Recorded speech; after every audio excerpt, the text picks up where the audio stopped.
రాష్ట్రంలో ఈ రోజు రెడ్ బుక్ రాజ్యాంగంతో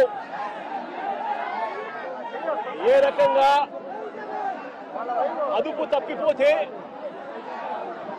అదుపు తప్పిపోతే పోలీస్ వ్యవస్థ ఎంతగా దిగజారిపోతుంది అని చెప్పడానికి నిదర్శనం ఈరోజు తెనాలిలో మన కళ్ళ ఎదుటే కనిపిస్తా ఉన్న సత్యం.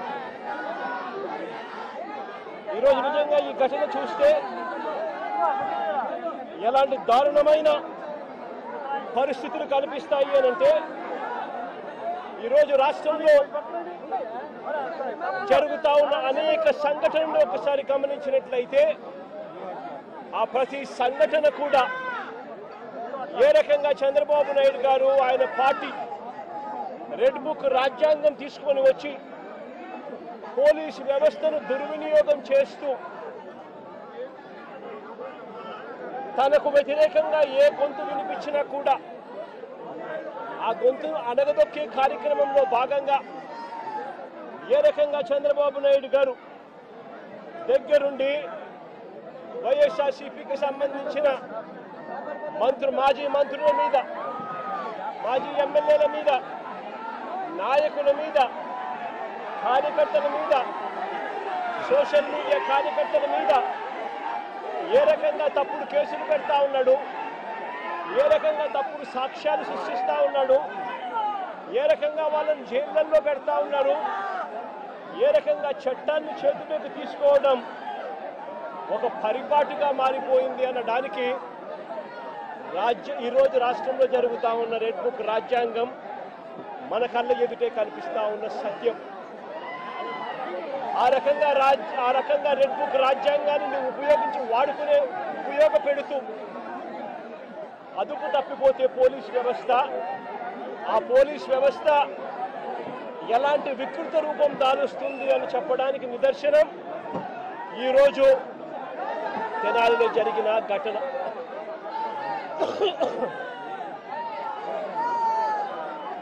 సరే, రాష్ట్రంలో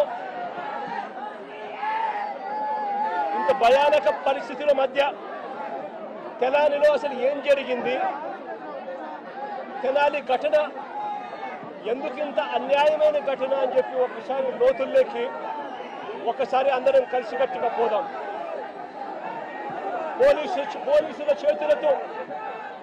పోలీసుల చేతిలో దెబ్బలు తిన్నవారు రాకేష్ అనే పిల్లోడు, దోమా రాకేష్ అనే పిల్లాడు, ఇంకొక పిల్లోడు షేబ్రోలు జాన్ విక్టర్ అనే పిల్లోడు, ఇంకొక పిల్లోడు కరీముల్లా అని.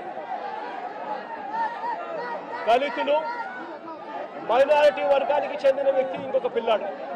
అంటే అణగారిన వర్గాలు, అంటే సామాజికంగా ఆర్థికంగా వెనకబడిన వర్గాలు. ఒకసారి ఈ ఘటన ఎలా జరిగింది అనేది ఒకసారి గమనించండి. రాకేష్ అనే పిల్లోడు అసలు తెనాలిలో కూడా ఇక్కడ ఉండడు. తాను జొమాటో అనే కంపెనీలో ఉద్యోగస్తుడు. హైదరాబాద్లో తాను పనిచేస్తూ ఉన్నాడు.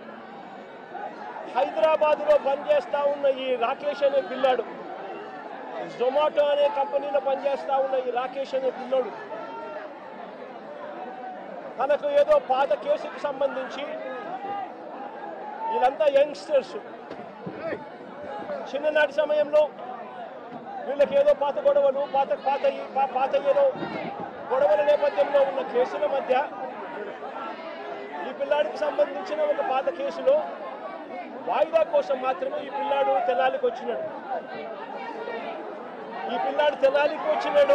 కానీ ఈ పిల్లాడు ఇక్కడ పనిచేయడంలా.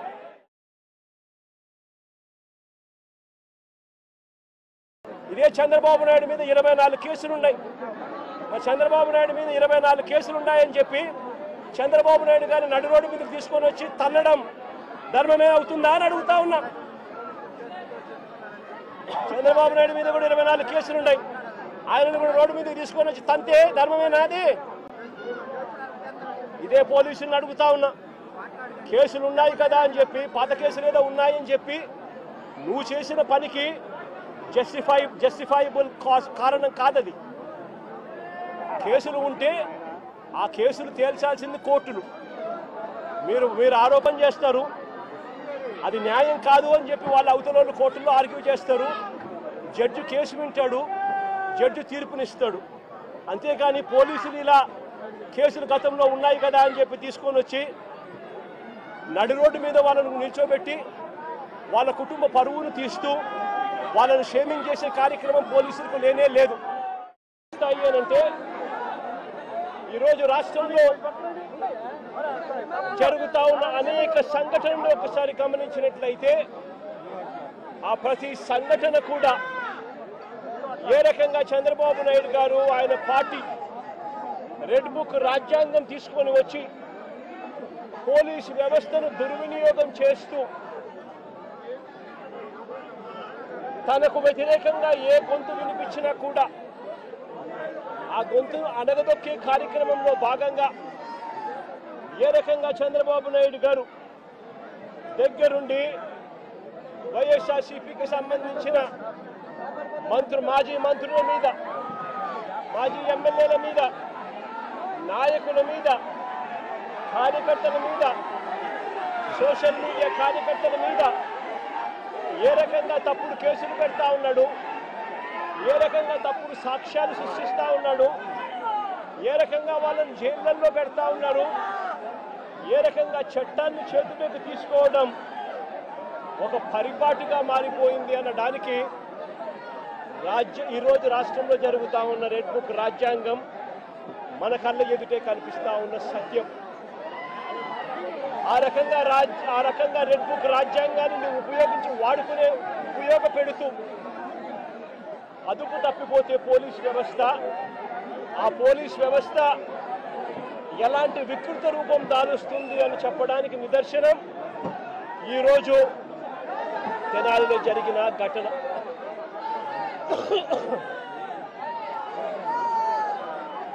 సరే, రాష్ట్రంలో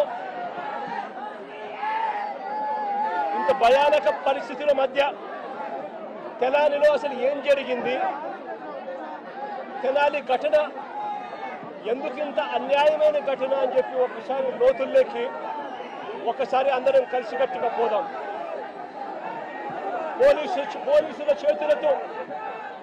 పోలీసుల చేతిలో దెబ్బలు తిన్నవారు రాకేష్ అనే పిల్లోడు, దోమా రాకేష్ అనే పిల్లాడు, ఇంకొక పిల్లోడు షేబ్రోలు జాన్ విక్టర్ అనే పిల్లోడు, ఇంకొక పిల్లోడు కరీముల్లా అని.